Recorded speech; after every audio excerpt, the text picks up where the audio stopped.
Welcome to Update 4 Overview, my fellow Going Medieval fans. This update is mainly focused on animals and it brings a lot of new species, mechanics and items relevant to them. Besides the wildlife, domestic animals and pets are now also a thing. Pets have their own combat and holding systems, and domestic animals produce a number of new resources which can be refined into new foods or other items. Additionally, Update 4 brings a new pathfinding system for settlers, in-game days last longer, new decorations and user interface options have been added and old ones changed, and there is a major warning about old game saves. But one thing at a time. And in case you didn't play at all after Update 3, my video linked up here and in the description will show you what you have missed, including ice, seeds and everything else. In this update, first of all, there are many new animals now, like cows, which can produce milk, just like goats and sheep, which also produce wool, chickens, which naturally produce eggs, dogs, foxes, boars, and rats. Most or all can be harvested for leather and meat, but only females produce milk and eggs, for example. The exact resources and quantities are subject to more patches. Pheasants and cats are other animal species which might be added to the game eventually. Together with deer, hares and wolves, all animals can now have names and mate to produce offspring, as they now have both genders. On top of that, they can walk in on your map, eat, sleep, age and die just like the settlers do. Second, all animals are now divided into two separate kinds: domestic and wildlife. Every living animal on the map is listed in a totally new UI element up on the top left side titled Animals. Here, the domestic tab shows you the relevant info about the tamed animals, starting with the species, name and its age. The Assigned To column is only available for those domestic animals which have been trained by settlers and which have become pets. Obviously, animal husbandry skill is key to all these interactions. A pet can be assigned to an individual settler, it will follow them around, and depending on the species, it can be set to haul items and even attack in combat. As you can notice, domestic animals which have become pets do not have an option in the train column. Other options are to slaughter or release the animal and check in which pen it is. I will dedicate a whole separate video to the mechanics of taming and training animals, as it takes a while to go through all the info on these topics. Link will be up here on the right and in the description. As for the wildlife tab, here again you see the animal species, name and age, while you can directly choose to hunt that animal or try to tame it using the appropriate column interface. The retaliate stat shows you the chances the animal will turn to attack you if you try to hunt it, or if your taming attempt is unsuccessful, chances for which you have in the tameable column. As I said, I will go into these mechanics in much more detail in that separate video. When it comes to domestic animals which you have trained and they have become pets, you should note that only some can haul resources on their own and the maximum amounts do differ by species. These pets can go through unlocked doors as opposed to just regular domestic animals and will defend your settlement on their own if any enemies cross their path.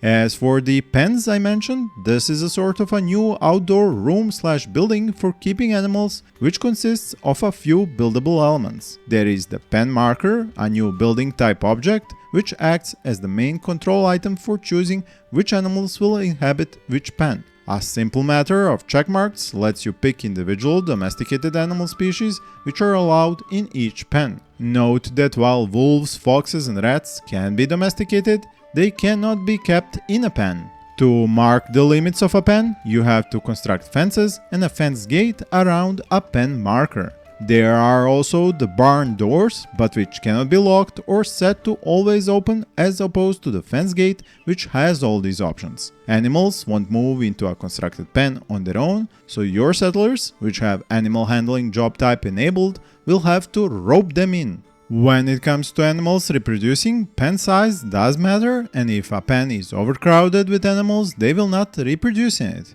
So building separate pens and upgrading their size from time to time is another consideration for you to make when managing animals. To feed these animals in their separate pens, a new object called a trough has been added. It holds a new food type named fodder, which consists of hay and animal feed. This animal feed can be produced at campfires and hearths just like other meals. Its only use is feeding animals, but do note animals not placed in a pen and which walk about your settlement will eat their regular foods like any cabbage or meat they come across depending on their diet. You should be aware that not feeding a domestic animal will eventually lead it to becoming hostile and attacking your settlers if extreme hunger sets in. There are many more things about animals you need to know. While before only deer and wolves had the ability to fight when you hunted them, now most animals can fight back and deal damage to your settlers. So armoring up before a hunt or taming attempt is now advisable. The second thing is that animals can be present on a new map, but they can also come onto your map from outside. You can even jump to the location this happens on using a new UI element. Which animals are found on a map naturally depends on the type of the map too. Boars, for example, show up much more often on hilly and mountain maps. The third thing is that you can use domestic animals in caravans. They will extend the weight limit for items you can take on your caravan, and you have an option to sell these animals once you reach another faction settlement. Similarly, merchants who visit your settlement will have animals of their own on offer for you to buy. When it comes to animals' eating habits, naturally, herbivores and carnivores differ quite a bit. Herbivores will look for plants like tree saplings, regular and red currant bushes. When they find them, these animals will just take down their hit points, not removing them from the game. So no need to go on an exterminatus like a space marine on their furry butts. The carnivores, on the other hand, want meat, and that means finding or creating carcasses of other animals. Wolves will, as you can expect, try to hunt down rabbits and other small game first, but if those are lacking or the wolves are really hungry, they will go for larger prey like deer. Your settlers are also on the menu, but as a last resort and only if hunger level is extreme. You can expect other animal species to come looking for food at your settlement too, if they cannot find any other source. Before I go to the rest of the additions this content update brings, I want to say that making this video took over 6,000 clicks, and I would be very thankful if you could return the favor with a click on that like button, tell me in the comments what other animals are you looking forward to in the future, and subscribe for more videos if you aren't already a regular viewer. I already mentioned that certain animals produce new types of resources, but I also have to tell you that the production rate depends not just on the gender of the animal but also on its age too. A young female cow will not produce as much milk as a fully mature one, nor will you get a lot of wool from a young sheep. Besides milk, with the new animals we now have other new raw foods like eggs. And from all of those you can make stuffed eggs and junket as meals at a campfire or hearth, while tarte de braai can only be made there once you get cheese. And to make cheese you have to ferment milk. Along with fermenting milk to get cheese, you can ferment rough wine to get aged wine, and all of this is done at the new fermenting station. This one is unlocked by its own tech option in the tech tree, costing 15 chronicles. It also lets you create curdling milk, another product of fermenting raw milk, and you can ferment fruits into juice or straight up rough wine. Alcohol ingredients can be fermented into mesh. Do note this whole fermentation business depends on the temperature, much like ice block production does at the icebox. As for the other building items, the developers have replaced the old wall deer head decoration with a custom trophy rack, which has to be unlocked in the tech tree with 15 chronicles. What this is are many new decorations just like the deer head, and so now all animal heads can be mounted on walls as trophies, and going a step further and a bit macabre, even settlers and raiders' heads can be mounted. The requirement is that your settler uses the butchering table and has a body of the animal you want to make a trophy of available. Another great addition are decorative shields and weapon racks that go up on walls, can be used to store actual usable weapons and shields, and settlers can arm themselves right off of them. This is now a next level role-playing item, and I'm sure it's going to become a fan favorite. One of the most notable gameplay changes with update 4 is the change to the length of time a day lasts in this game. Now it clocks at about 5 minutes if played at the normal speed. This means you have more time for your settlers to do all their jobs before they hit the hay for the night.